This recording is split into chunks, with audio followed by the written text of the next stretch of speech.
Pag mga ganito ba may nararamdaman ka? Ang kaluluwa kasi ng tao once namatay, kung saan sila binawian, andun sila.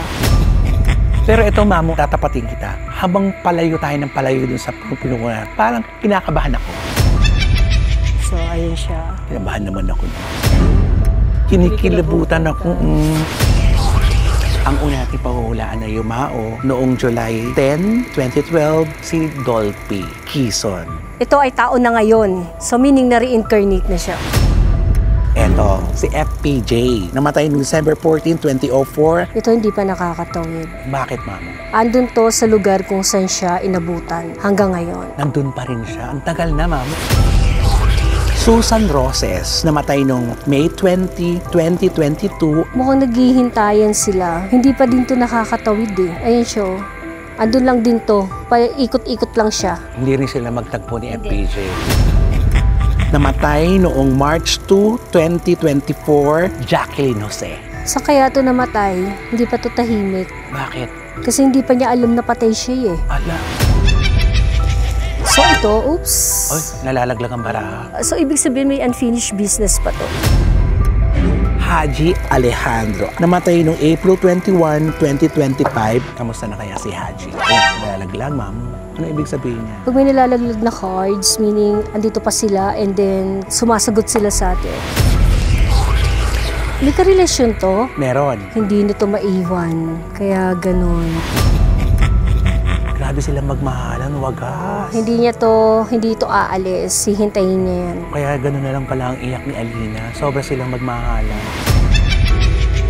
Chocolate. At namatay noong March 9, 2019, si Chocolate. Hindi pa rin ito nakakatawid. Wala. Kasi hindi niya tanggap. Ayun o, hindi. So pumapasok pa ito sa trabaho, kaya kung saan man ito pumapasok, asahan niya na nandun yan. Hindi din nila ito mapapatawid. Ay, bakit?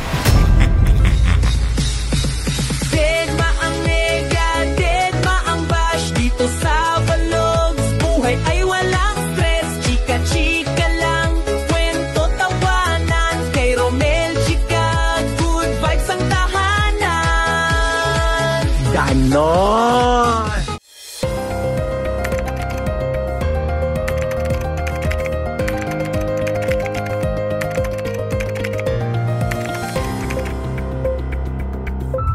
Hello mga kachika! Welcome to my vlog. And for today's video mga kaibigan ako, kakaibang vlog po ito. Special na vlog po ang ating gagawin for today's video. Kaya samahan niyo po ako dahil pupunta po tayo sa sementeryo. Samahan niyo po ako, ninenervyos po ako. Ngayon po ay nandito po tayo ngayon sa Cabanatuan. Pinuntahan po natin si Mamu dahil kasama po natin siyang iikot sa sementeryo. For the very first time po sa Romel Chica Vlog, samahan niyo po kami. So dyan lang po kayo. But before that, please like, share, and subscribe para dumami na po tayo ng bonggang-bongga. Ayan po. Ayun si Mamu. Ayun si Mamu. Sinusundan na po natin siya. Papunta na po tayo sa sementeryo. Nakakatakot pero ilalaban po natin ito para kakaiba ang mapapanood niyo po sa Romel Chica Vlogs. Kaya naman, tara na!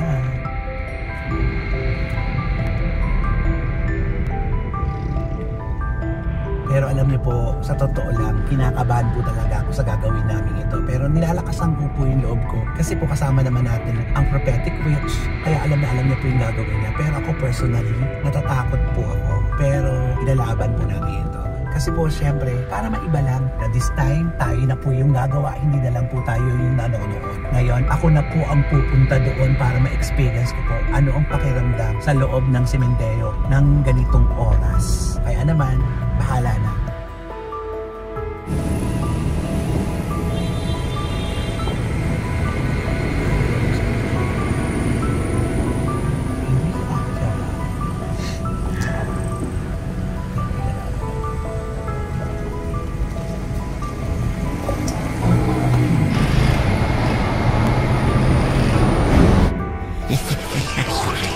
Hello mga kachika! Welcome to my vlog. Andito na po tayo sa harapan ng sementeryo. Ayan, pupuntahan na po natin si Mamu.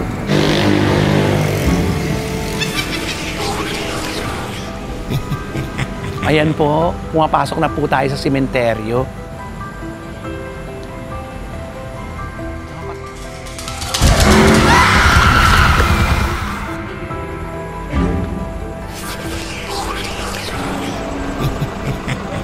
Eto na, si Mamu.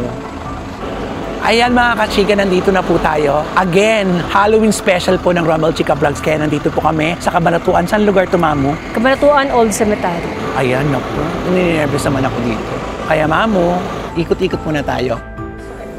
Dito ka nag-oorasyon din. Pag Black Magic. Pag Black Magic dito ka. Matagal na itong cemetery. Tagal na itong cemetery na to. Actually, ito yung kauna-unahan yatang cemetery dito. And then yung kabila nun, yun yung private. So, ito yung public. Meron pa yan. Malaki to. Nasa gitna tayo. Nasa gitna tayo. So, meron pa siya doon sa kabilang side. And then doon sa kabilang side, meron din. Ipasyal muna natin sila. Pag mga ganito ba may nararamdaman? Actually, sa sementeryo kasi, sa tagal ko sa paranormal ha, wala akong nasisense na multo. Wala talaga. As in, malinis siya. Pag nasa ganito? Oo, pag ganitong lugar, wala. Pero kasi di ba ang nosyon kasi di ba lahat ng mga tao natatakot pumunta rito? Ng sementeryo. Ng sementeryo, lalo na pag ganito. Oh. Yung iba, pero ako kasi, pagdating sa multo, maraming natatakot. Pero pag ako kasi parang hindi. Ganun. Kasi wala akong nasisense. Ay talaga? Di ba bakit sabi nila dapat nandito kasi nandito lahat ng mga kaluluwa? Diba? Yung iba, ganun. Pero ang kaluluwa kasi ng tao once namatay, kung saan sila binawian, andun sila. Kaya eto, hindi. Siguro meron man tayong maramdaman dito, ito yung mga ligaw. Mga ligaw? Ligaw lang na kaluluwa. Eka nga, yung napupunta dito kasi di ba tahimik siya. Oo. Ngayon lang Mamu talaga ako naka-experience ng ganito sa talang buhay ko. Lagi ko ito napapanood sa TV. Pero ngayon ito na na-experience na po natin kachika. Pero alam mo yun, hindi ako masyadong kinakabahan kasi kasama kita. Pero kung ako lang, kakabahan ka. Kakabahan ako. Tingnan mo, ilakad pa nga natin dito, Mamu. Dito actually wala siya talaga. Wala talaga. Kwento ko lang, pag nag-shoot din kami dito, sa kabilang side kasi kami. So wala ka talagang mafe-feel. Ay, wala kang pipil. Wala. So ayan lang siya. Oo, yung iba talagang sinasabi nila ganon. Pag sa sementeryo daw, maraming kaluluwa. Paano mo mararamdaman, Mamu, pag merong something? Una sa lahat, kikilabutan ka, tas malamig, ganyan. Pero ito, Mamu, ay tatapatin kita. Habang palayo tayo ng palayo dun sa pinungunan, parang kinakabahan ako. Kasi first time mo lang siguro. Oo, pero yun dun sa pinanggalingan natin, wala pa. Pero dito... Ito kasi madilim na yung part kasi talaga na to. Like, tingnan mo. Kaya mga madilim. Ayan o, dyan tayo. So dito siguro, pag may mga punong ganyan, kailangan lang natin makiraan. Kami po ay makikiraan at kami po ay mag-vlog lang po. Oo, tabi-tabi po. Makikiraan lang po kami. So, ayun siya. Nabahan naman ako doon. Hindi ka na? Doon na tayo. Okay, maraming salamat po. Salamat po. So, ganun lang. Kasi, ang dapat nating iwasan sa mga ganitong lugar, yung mga engkanto. Yung mga spirit kasi, hindi naman sila, tulad na nasabi ko, oo, hindi naman sila ano. Pag nagagambalay mga engkanto. Engkanto.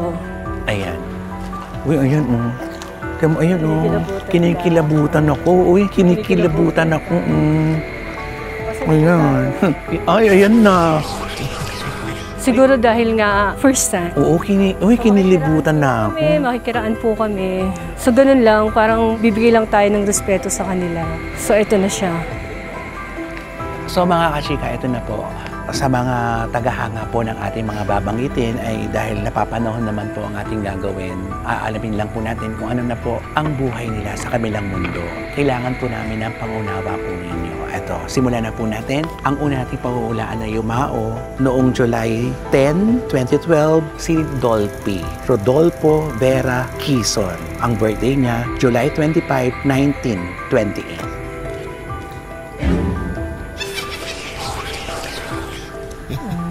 So, kung si Sir Dolphy yung ating tatanungin, itong taon na to ngayon, ito ay taon na ngayon. So, meaning na reincarnate na siya. Masasabi ko na itong taon na to, mga nasa 2-3 taon, and lalaki din siya. Nag-reincarnate siya, bumalik na siya sa pagkatao. Bumalik na siya sa pagkatao.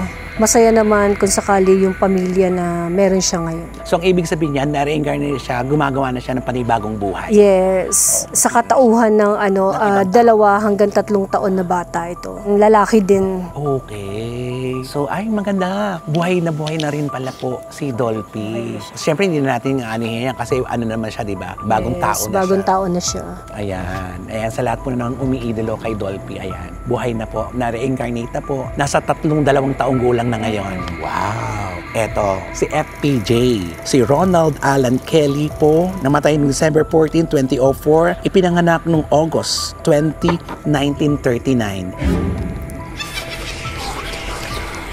Ito naman si Sir, ito hindi pa nakakatawid. Bakit, Mamo? Hindi ako sure kung paano to namatay, pero kung ito ay namatay like biglaan, andun to sa lugar kung saan siya inabutan hanggang ngayon. Oo, kasi parang may hinihintay siya eh. Ano yung hinihintay niya? Sino ba asawa nito? Susan Roses. Oo, maaaring yon, maaaring hindi pa sila nagtatagpo.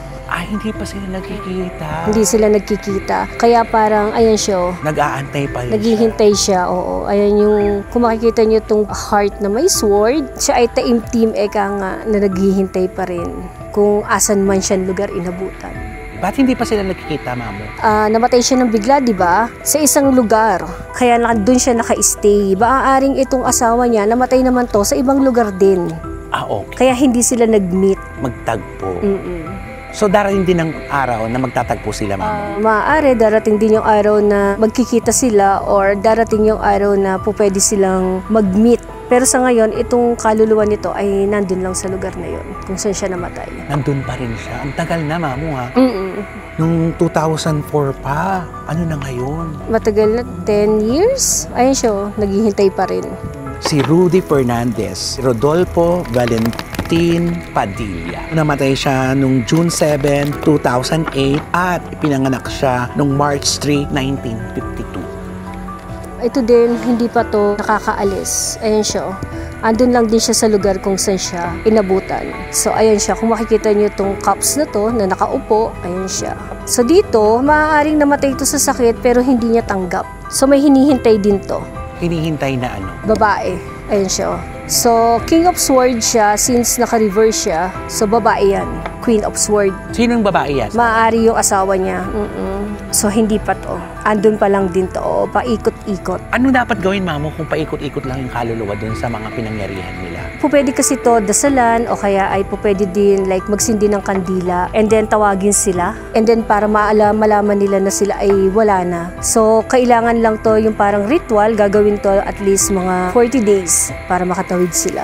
Sana mapanood dito ng pamilya, no? Para magawa na naman ang paraan at nang makaakyat na at makapunta na kung saan pupunta sila, di ba? Ang mga kaluluwang ito. Okay, next. Eto na, ang superstar. Marami nag-aabang dito, Mamo. Nora Honor. Nora Cabelaria Villamayor. Namatay noong April 16, 2025 at pinanganak noong May 21, 1953. Hindi pa din siya nakakatawid eh. Si Nora Honor hindi pa nakakatawid. Dito sa cards niya, siguro ano to, dasal pa, konti. Masaya ba si Ate Guy? Posibleng hindi. Posibleng oo din. So, kung makikita nyo kasi itong kasiyahan, naka-reverse siya. So, maaari ito yung namatay na may sama ng loob. May sama ng loob sa pag-alis niya. Tapos, dito sa cards niya, merong isang lalaki na lumabas. Itong lalaki na to.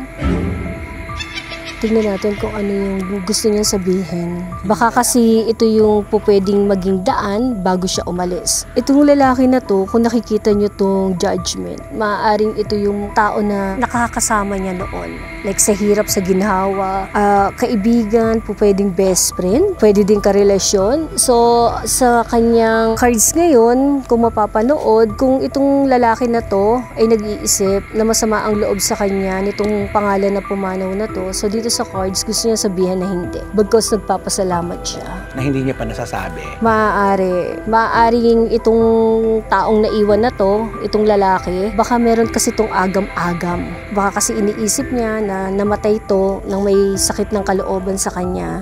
Pero dito sa cards ni Ma'am Nora, gusto niya iparating na wala. And dito sa baraha, thankful siya sa lahat. Pera, guidance, and sa masayang pagsasama nila. So maaari ito ang message niya dito sa lalaki na to. Na okay siya. Okay siya at huwag siyang mag-alala dahil hindi galit sa kanya itong namatay na to. At least diba, kahit sa baraha, sa lahat ng mga nakakapanood po nito, at least nalalaman po ninyo kung ano po yung nagaganap, diba? Kahit na nasa kabilang buhay na po ang mga ating mga artista na hinahangaan, alam pa po natin kahit papaano kung ano na ang ganap sa kanila. Okay, next. Gloria Romero. Namatay noong January 25, 2005 at ipinanganak noong December 16, 1933.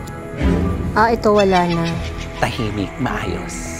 Nakatawid na to kasi sa cards niya wala na siyang hindi na siya nag-response. Maaaring naghihintay na lang to ng araw kung kailan siya mapapanganak ulit. Dito sa baraha niya wala na, okay siya. Very good. Tahimik, payapa ang kaluluwa. Hindi na siya maabot ng cards. So, ang ibig sabihin nun, talagang tahimik na. Correct. Ayun. Okay, next. Susan Roses, namatay noong May 20, 2022 at ipinanganak noong July 28, 1941. Ano yan, ma'am? Ito, mukhang naghihintayan sila. Hindi pa din to nakakatawid Ayun siya. Si Susan Roses. Kasi nga kanina yung card ni FPJ. Anong kinamatay kaya nito? Like parang atake? Oo yata. Kaya biglaan. Andun lang din to. Kung saan yung ikot-ikot lang siya. Hindi rin sila magtagpo ni FPJ. So, ayun, sa pamilya ni Ma'am Susan Roses, ang pwede niyong gawin dito, mag-light kayo ng kandila sa harapan ng litrato nilang dalawa, and then tawagin niyo sila. So, gawin niyo yun like 40 days para mag-meet silang dalawa and para makatawid na sila. Kasi pareho silang naghahanapan naghihintayan. So, pwede to sa bahay o sa isang lugar kung nasan man. Sana magtagpo na rin sila, para alam mo yun, syempre, di ba, lahat naman ang pumapanaw, di ba? Lalo na pag mag-asawa, ang iniisip natin, magkikita na sila. Pero yun pala ito, si Susan Roses at FPJ, hindi pa sila nagkikita. Nakakalungkot naman. Sana magkita na lang sila. Yan, dasal ang kailangan ng pamilya. Dasal, kandila. Next, si Mary Jane Santa Ana Gok. Namatay noong March 2, 2024 at ipinanganak noong October 21, 1963, Jacqueline Jose. Sa kaya to namatay, hindi pa to tahimik. Bakit? Kasi hindi pa niya alam na patay siya Ala. So ito, oops. Oy, nalalaglag ang baraha. Ano yung nalaglag, ma'am? 7 of Pentacle. Nagtatrabaho pa to hanggang ngayon. Nagtatrabaho pa rin. Saan ba to nagtatrabaho dati nung bago to mamatay? Nandun pa rin siya? Pumapasok pa rin siya. Wala, nagtatrabaho pa rin siya. Siguro ito ay umalis like biglaan, and then yung last na memory niya, yun yung huli. Kaya ito ay pumapasok pa. Nakakaramdam kaya yung mga kasamahan niya na nandun pa siya? Yun ang hindi natin sure, pero siya ay nagtatrabaho pa. Hindi pa to nakakatawid sa realidad ng kanyang espiritu, hindi pa niya alam na siya ay patay kasi siya ay nagtatrabaho pa rin. Yun lang, nadidepress yan. Kung makikita nyo kasi sa cards, nadidepress siya. Ayan siguro dahil hindi siya nakikita ng mga tao na pinapasukan niya or hindi siya pinapansin. Pero ito ay nagtatrabaho pa. Talaga? So paano matitigil yan, ma'am? Pumapasok pa rin siya sa mga shooting, sa taping niya? Pupunta pa rin siya doon. Si Jacqueline Jose, pumapasok pa rin kahit patay. Anong dapat gawin dyan, ma'am? Dito kasi sa ganitong kaluluwa, so ibig sabihin may unfinished business pa to. O kaya ito ay nawala ng hindi niya paggusto. Inaasahan. Kaya parang ganyan siya. Sa mga ganito kasi pag ganitong hindi pa nila tanggap o hindi pa nag-i-exist sa kanila, pwede din to dasalan. Kaya lang medyo matigas kasi itong babae na to. So parang hindi niya pa kasi ganun katanggap. Inilalaban niya pa rin talaga. Kaya siya ay nagtatrabaho pa din. Grabe. Sana malaman natin kung saan pa siya pumapasok sa mga kasamaan niyang artista na sana mapanood niyo po ito. Maaari kasi ito nung namatay, baka meron pa tong trabaho. Pero pa siyang trabaho na pupuntahan. Kaya yun yung last. Eka nga. Nakakatakot. Alam mo yun, meron ganun pala, no? Pag namatay ka na ayaw mo pang umalis, talagang pipilitin mo pa rin talaga. Lalo na kung hindi mo patanggap. Next, Pilita Corrales. Pilar Garrido Corrales, namatay noong April 12, 2025 at ipinanganak noong August 20, 1937. Pilita Corrales. Ito si Pilita, wala na to. Na-reincarnate na to. Ay, ang bilis. Bakit meron mga ganun, mamo? May mabilis ma-reincarnate? Maaari kasing tanggap na nila. Alam mo yun, yung buhay ka pa lang, tanggap mo na doon ka talaga papunta. Lalo na kung natapos mo naman na lahat ng mission mo sa mundo. Yun pala yun. So, pag ganyan kasi, minamanifest na nila yung magandang buhay nila. Like, pag sila ay isinilang ulit. And kung tingnan natin kung anong gender nito, lalaki rin. Lalaki siya ngayon. Sa pangalawang buhay niya, lalaki na. Lalaki siya. Ay, yung mga ganitong kwento, napakaganda, no? Para sa pamilya na mapapanood nila ito na, bahay, maayos si Mommy, maayos na siya, nakakatuwa. Ayan, si Miss Pilita Corrales, napakaayos na at bumalik na sa mundo na bilang isang lalaki na. At ito next, Haji Alejandro Angelito Toledo Alejandro, namatay noong April 21, 2025 at ipinanganak noong December 26, 1954. Kamusta na kaya si Haji? Oh, nalalaglag, Mamo. Ano ibig sabihin yan? Pag may nilalaglag na cards, meaning andito pa sila and then kumbaga parang sumasagot sila sa atin. So ito, hindi pa to nakakatawid. Medyo struggle to. Bakit struggle, Mamo? Tingnan natin. Kasi yun yung nalaglag na cards eh.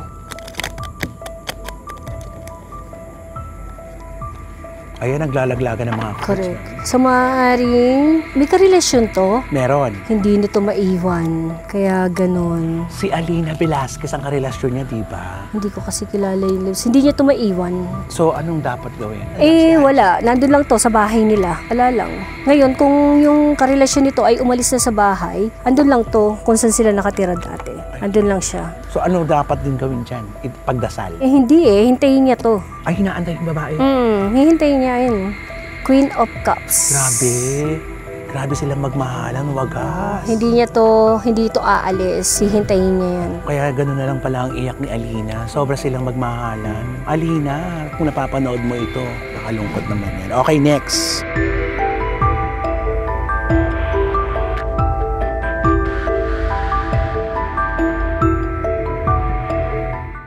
Chocolate. At namatay noong March 9, 2019, si Chocolate. Hindi pa rin ito nakakatawid. Wala. Kasi hindi niya tanggap. Ayun hindi. So pumapasok pa to sa trabaho, kaya kung saan man to pumapasok, asahan niya na nandun yan. Hindi din nila ito mapapatawid. Ay, bakit?